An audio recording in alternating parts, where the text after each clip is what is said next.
Student, previous class हमने chapter 4 तक हमने स्टडी कर ली थी। अब नेक्स्ट जो चैप्टर हमारा है वो है एग्रीकल्चर एंड मेजर क्रॉप्स। अब इस चैप्टर में हम बेसिकली एग्रीकल्चर के बारे में हम कई बार साइंस में पढ़ चुके हैं, प्रीवियस क्लास में पढ़ चुके हैं, बट अब एग्रीकल्चर इंपॉर्टेंस हमारा इकोनॉमिक अर्निंग के लिए कैसे होता है तो उसके बारे में भी चैप्टर स्टडी करते हैं।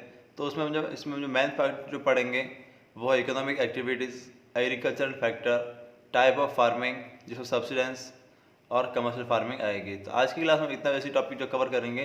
तो स्टार्ट करते हैं आज के फर्स्ट इकोनॉमिक एक्टिविटीज़। अब इकोनॉमिक एक्टिविटी हमारे सामने 3 टाइप की होती है। अब आपको सबको पता होगा बेसिकली हम अर्निंग करने के लिए एक्टिविटी करनी पड़ती है, बिना एक्टिविटी के आप कोई भी कामकाज अर्निंग नहीं कर सकते। तो इसलिए और मेन जो एक्टिविटी होती है वो हमारे सामने 3 टाइप की होती है, प्राइमरी, सेकेंडरी और टर्टरी। इसके बाद हम क्लास में स्टडी करके जो थोड़ा सा रिविजन कर देते हैं। प्राइमरी एक्टिविटी वो होती है जो कि डिपेंड ऑन नेचुरल रिसोर्सेज ही होती है, जो जैसे कि एग्रीकल्चर है, माइनिंग है, फिशिंग है, फॉरेस्ट्री है, ऐसे बहुत सारी एक्टिविटी है जो डायरेक्टली किस पर डिपेंड रहती है, नेचुरल रिसोर्सेज पर। तो वो क्या कहलाती है, प्राइमरी एक्टिविटी। नेक्स्ट आती है सेकेंडरी, जो क्या कहलाती है, are connected with processing and manufacturing, यानी कि रॉ मटेरियल को कलेक्ट करना और उनसे यूटिलिटी चीज़ें बनाना, वो क्या कहलाती है, सेकेंडरी। Like that factory. अब आप लोग फैक्ट्री में जो भी व्यक्ति इस काम करते हैं वो सब किस में आते हैं, सेकेंडरी एक्टिविटी में।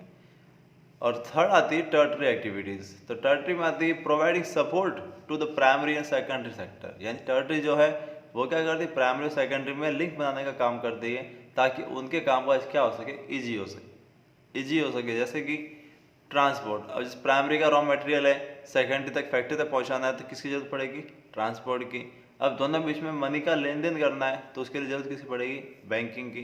तो ऐसे और भी बहुत सारे फैसिलिटीज है, जितने भी गवर्नमेंट सेक्टर आते हैं, गवर्नमेंट डिपार्टमेंट आते हैं, वो भी सब किस में आते हैं, टर्टरी सेक्टर में आते हैं। तो ये आप समझ गए होंगे कि अब ऐसे लगभग मोस्ट ऑफ द कई स्टूडेंट्स हैं या जिनके भी, और ऐसे लगभग ऑल ओवर इंडिया सारे अगर एम्प्लॉयज़ को जोड़ दिया जाए तो डायरेक्टली या इनडायरेक्टली प्राइमरी या सेकेंडरी टर्टरी सेक्टर से कनेक्टेड होते ही हैं। तो यानी इकोनॉमिक एक्टिविटी करने के लिए आपको इन तीनों सेक्टर से इंटरकनेक्टेड होना कंपलसरी है, और अदरवाइज आप कोई भी एक्टिविटी नहीं कर। अब रही बात स्टूडेंट की, तो स्टूडेंट किस में आते हैं, वो ह्यूमन रिसोर्सेज में आते हैं, जो फ्यूचर में क्या करते हैं, इन एक्टिविटी से पार्ट से कंट्री को डेवलपमेंट करने का काम करते हैं। सो दैट ये हमारी इकोनॉमिक एक्टिविटी हुई। अब नेक्स्ट पॉइंट है हमारा एग्रीकल्चर फैक्टर। अब एग्रीकल्चर कोई व्यक्ति करना भी चाहता है तो उसे किन चीज़ों की जरूरत पड़ती है, कौन कौन से उसके लिए फैक्टर होते हैं मैन है, तो वो हम देखें। तो फर्स्ट आता है लेबर, जो किसी फार्मिंग के लिए रिक्वायर होता है। सेकेंड आता है कैपिटल, जो कि मनी, क्योंकि without money I can't purchase seed, I can't purchase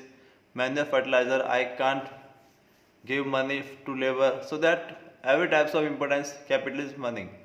तो मार्केट नेक्स्ट आता है, जो कि अगर आपने एग्रीकल्चर ग्रुप की है तो उसे आप मार्केट के बिना सेल कहाँ करेंगे, इसलिए मार्केट की क्या होती है, रिक्वायरमेंट होती है। फिर नेक्स्ट आता है क्लाइमेट, अगर क्लाइमेट सपोर्टिंग है तो एग्रीकल्चर की क्रॉप क्या हो जाएगी, काफ़ी अच्छी हो जाएगी। सपोर्टिंग नहीं है तो एग्रीकल्चर होने के बावजूद भी क्या हो जाएगी, वो हमारे लिए बेस्ट नहीं बन पाएगी। फिर नेक्स्ट आता है रेनफॉल, और रेनफॉल का भी उतना इंपॉर्टेंस है जितना हमारे लिए क्लाइमेट का होता है। तो ये सारे जो मेन फैक्टर है वो क्या करते हैं, एग्रीकल्चर को इफेक्टेड करते हैं, इसलिए इनकी भी इंपॉर्टेंस बनी रहती है। बट अब मेन जो हमारा पॉइंट है वो क्या आता है, टाइप्स ऑफ फार्मिंग। अब जिस फ्लो चार्ट हम देख रहे होंगे, टाइप्स ऑफ फार्मिंग मेन जो 2 टाइप की होती है वो सब्सिडेंस और कमर्शियल होती है।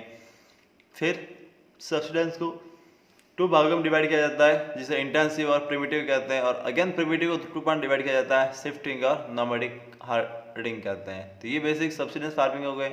और कमर्शियल देखें तो कमर्शियल गैन, मिक्स फार्मिंग और प्लांटेशन एग्रीकल्चर है। तो ये लगभग जो फ्लो चार्ट है वो फ्लो चार्ट हमें लर्न करना बहुत ही जरूरी है। अब इसके आगे जो हम मेन पढ़ते हैं डेफिनेशन में, तो डेफिनेशन से पहले हम देखते हैं सब्सिडेंस और कमर्शियल में डिफरेंस क्या होते हैं। तो सब्सिडेंस में क्या होता है, सब्सिडेंस हमेशा होती है स्मॉल एरिया में, जैसे फर्स्ट पॉइंट क्या लिखा हुआ है, it practice on small area. तो कमर्शियल क्या हो जाती है, लार्ज स्केल का। सेकंड देखें तो सब्सिडेंस में क्या होती है, फार्मिंग डिपेंड इरिगेशन, जबकि कमर्शियल में क्या होता है, इरिगेशन फैसिलिटी आर अवेलेबल, यानी कि फार्मिंग में क्या होती है, बहुत ही कम इरिगेशन जरूरत होती है क्योंकि प्लेस ही बहुत छोटा है, जबकि कमर्शियल में इरिगेशन क्या होती है, बहुत ही ज़्यादा हाई लेवल की चीज़ होती है। वापस सब्सिडेंस में थर्ड पॉइंट देखें तो इससे प्रिमिटिव टूल्स, मतलब काफ़ी जो प्राचीन समय से चले आ रहे हैं उसी छोटे छोटे टूल्स को हम यूटिलाइज करते हैं, जबकि कमर्शियल हम क्या करते हैं, मॉडल टेक्निक्स सारी यूज़ करते हैं। और इसमें सब्सिडेंस प्रोडक्शन लो होता है, इसमें हाई हो जाता है। सब्सटेंस में नो कॉस्टली फर्टिलाइजर यूज़ करते हैं, जबकि कमर्शियल के लिए हम केमिकल फर्टिलाइजर यूज़ भी करते हैं। Family member provide labour and substance में केवल अपना छोटा सा खेत होता है तो उसमें घर के मेंबर भी लोग ऐड होकर लेबर का काम कर लेते हैं, बट कमर्शियल फार्मिंग को लेबर्स हायर करने होते हैं। और सब्सिडेंस फार्मिंग का लास्ट पॉइंट है only cereals and other food crop are grown, तो मोस्ट ऑफ द जो घर के खाने के लिए हो जाते हैं वही अनाज सब्सिडेंस में ग्रो करते हैं, जबकि कमर्शियल में बड़ी क्रॉप जो मोस्ट ऑफ द मार्केट में सेल करने के लिए प्रोड्यूस की जाती है वो उस किस्म आती है कमर्शियल क्रॉप में। तो ये हमें वैसे डिफरेंस समझ में आ जाए तब वापस अब पता चल गया होगा कि हमने एग्रीकल्चर की फार्मिंग 2 टाइप क्यों किए थे, एक सब्सिडेंस स्मॉल के लिए, एक कमर्शियल लार्ज एरिया के लिए। ठीक है, अब वापस सब्सिडेंस के भी नेक्स्ट पॉइंट पढ़े तो वो हमारे सामने दो आता है, इंटेंसिव और प्रिमिटिव। अब दोनों में क्या डिफरेंस है? इंटेंसिव का मीन्स होता है maximum use of minimum land, यानी अगर आपके पास छोटी सी भी जमीन है तो उसका आप कितना ज़्यादा यूज कर सकते हैं, वही क्या कहलाता है? इंटेंसिव सब्सिडेंस, जिसमें वन क्रॉप ग्रो की जाती है और स्मॉल एक छोटे से पीस ऑफ लैंड पे। अब वापस प्रिमिटिव है, प्रिमिटिव हम सीधे स्टार्टिंग 2 पॉइंट डिवाइड कर दिए। फर्स्ट आता है शिफ्टिंग, सेकंड आता है नॉमैडिक। अब शिफ्टिंग का मतलब आता है कि हमारे सामने कई बार चलता है शिफ्टिंग हमारे लिए तो न्यू है, बट जो ऐसे ट्राइब्स जैसे एंशिएंट टाइम में देखते थे हमारे पास इंडिया में बहुत सारे लोग क्या करते हैं, मूवमेंट करते थे, तो वो मूवमेंट राइट टू लेफ्ट इधर उधर इसलिए करते थे कि उनके पास एक कोई पहले all over India full land available थी, बट अभी तो हमारे पास लैंड अवेलेबल ज़्यादा नहीं है, बट एंशिएंट में लैंड अवेलेबल थी। तब लोग क्या करते थे कि जहाँ पर जो ज़मीन अच्छी मिल गई वहाँ पर उस सारे जंगल को नष्ट किया, वहाँ पे 1-2 साल क्रॉप ग्रो की और वापस उसको नष्ट करके नेक्स्ट जगह पहुँच गए। तो इसी मेथड को हम क्या कहते थे? Slash and burn type. तो the different form of shifting cultivation describe include slash and burn type of shifting cultivation. इसमें मतलब कि जलाओ यानी पूरा नष्ट करो, फिर उसको जला दो और वापस एग्रीकल्चर करो, फिर वापस वहाँ से शिफ्ट हो जाओ। तो इसका बेसिक फिनोमेना यही था। अब शिफ्टिंग के जो हम एग्जांपल देखते हैं तो एग्जांपल का मतलब ये कि इन्हें अलग अलग कंट्री में अलग अलग नाम से लेबलाइज किया जाता है। जैसे हमारे इंडिया में शिफ्टिंग को कहें तो जोमिंग कहा जाता है, मैक्सिको में कहें तो मिल्पा कहा जाता है, ब्राज़ील में रोका, मलेशिया में लद्दाख और वियतनाम में रे। ये सारे के सारे शिफ्टिंग कल्टीवेशन के नेम है, ये एग्जांपल नहीं, ध्यान रखें आप लोग। एग्रीकल्चर के ये नेम है अलग अलग कंट्री में। ठीक है, सेकंड आता है नॉमैडिक। अब नॉमैडिक आपके माइंड में आ रहा है, नॉमैडिक का मीन्स क्या होता है? नॉमैडिक का मीन्स होता है कि ऐसी ट्राइब्स जो किसी फिक्स जगह नहीं रहती है और वो ऑलवेज मूविंग करती रहती है, जैसे हमने शिफ्टिंग में पढ़ा था जो मूवमेंट करते रहते हैं। तो नॉमैडिक का मीन्स होता है कि ऐसी खानाबदोश ट्राइब, खानाबदोश में इसलिए करो कि इसका हिंदी वर्ड क्या होता है? खानाबदोश, जो कि जैसे हमारे इंडिया में समझें वन वर्ड में तो बंजारे, बंजारे जो ट्राइब्स होती थी वो क्या होती थी? 1+2+ तक हमेशा मूवमेंट करती रहती थी और अपने साथ साथ अकेले नहीं करते थे, वो साथ साथ अपने एनिमल, अभी तो हमारे पास उनके पास एनिमल नहीं, बट एंशिएंट टाइम में उनके पास सारे एनिमल होते थे, पूरी फैमिली होती थी, वो सब के सब क्या करते थे? मूवमेंट करते थे। तो उन्हीं के अकॉर्डिंग तो pasteurisation is a found pastoralism when livestock are herd in order to find fresh pasture on which to graze, यानी कि पास्ट मतलब एनिमल के लिए यूज किया गया, लिव स्टॉक जो जीवन यापन के लिए। तो और ऑर्डर टू अगर फाइंड फ्रेश चाहिए होता है, जानवरों को नया फ्रेश चारा चाहिए होता है, तो क्या करते हैं? ओल्ड प्लेस को छोड़कर नई प्लेस पर ही मूवमेंट ही करते थे, ग्रेज यानी चारे के लिए। ठीक है, तो true nomad follow an irregular pattern of movement, तो in contrast with transhumance where seasonal pasture are fixed, यानी कि वो हमेशा सीजनल के अकॉर्डिंग क्या करते थे? मूवमेंट करते थे कि रेनफॉल आ गई तो यहाँ से दूसरी चले जाते हैं, विंटर आ गई तो वहाँ पहुँच जाते हैं, समर आ गई तो उस जगह पहुँच जाते हैं, वहाँ पे चारा अच्छा मिलेगा। तो ये नॉमैडिक हर्डिंग एंशिएंट टाइम से भी चली आ रही थी और अभी भी कुछ जगह में चलती है, जैसे कि आपने देखा होगा फॉर एग्जाम्पल जो भेड़ और गॉट को, सिप और गॉट को क्या करते हैं? पेट पालते हैं, तो वो हमेशा क्या करते हैं? अलग अलग सीजन में उनको वहाँ से दूसरे को मूवमेंट करना होता है ताकि वो वहाँ पे अपने एनिमल्स के लिए फ्रेश ग्रेज की व्यवस्था कर सकें। जबकि ये nomadic herding Sahara central Asia tribe most of the tribes में होती है और हमारे इंडिया में भी देखें तो विशेषकर राजस्थान में इसके बहुत सारे नॉमैडिक हर्डिंग के एग्जाम्पल देखने को मिल सकते हैं। फिर नेक्स्ट जो देखते हैं वो हमारा था कमर्शियल फार्मिंग।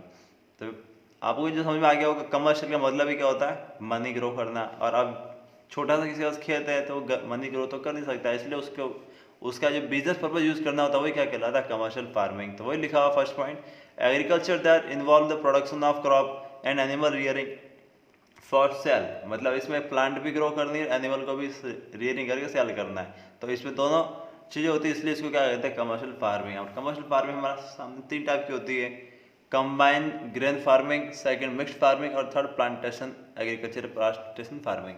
तो फर्स्ट पढ़ते हैं कमर्शियल ग्रेन। कमर्शियल मतलब हो गया और ग्रेन मतलब हो गया अनाज, यानी हम कोई भी अनाज ग्रो करते हैं, हमारी यूटिलिटी जितनी थी उसका हमने यूटिलाइज कर दिया और बाकी सारा हमने क्या कर दिया, सेल कर दिया। तो वही क्या कहलाता है commercial grain farming. Is an extensive and mechanism from और एग्रीकल्चर। It was invention of farm machinery which enable farmer to cultivate grain on a large scale. और ये मोस्ट ऑफ दी कहाँ होती है, लार्ज स्केल में।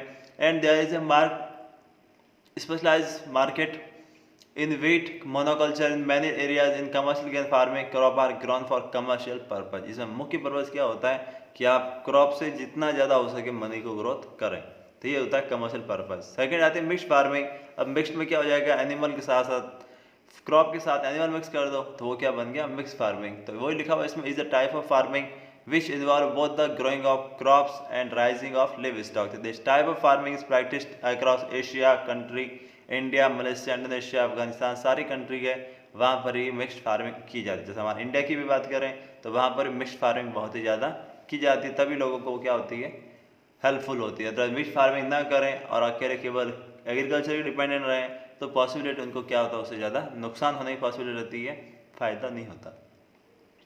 फिर लास्ट पॉइंट आता है आज का, प्लांटेशन एग्रीकल्चर। प्लांटेशन मतलब it is commercial farming in which single crop is grown for the entire year. This type farming requires large amount of labour and capital. तो the crop production में be further professional on the farm itself where it is grown और in nearby factories और small scale industries. और plantation मतलब ये होता है कि ऐसी क्रॉप उस जगह लगाई जाती है जहाँ पर उनके आसपास इंडस्ट्री भी मिल जाए और साथ साथ में वो लॉन्ग एक ही क्रॉप को लॉन्ग टाइम तो लगाते हैं ताकि उससे क्या हो सके, उन्हें अर्निंग हो सके। जैसे फॉर एग्जांपल कुछ कॉस्टली वुड वाले ट्री होते हैं तो उनको वो आज ग्रो किए जाएंगे तो लगभग 2 से 3, 4, 5, 6 ईयर बाद वो क्या करते हैं, वुड के लिए प्रिपेयर होते हैं। तो वो एक लॉन्ग टाइम होता है उसके लिए भी। तो उनके पास अगर वुड की फैक्ट्रीज लगी हुई है, इंडस्ट्री लगी हुई है तो वो सीधे वहाँ पे क्या हो जाती है, काम आ जाती है। नेक्स्ट एग्जाम्पल है कि शुगर कैन का।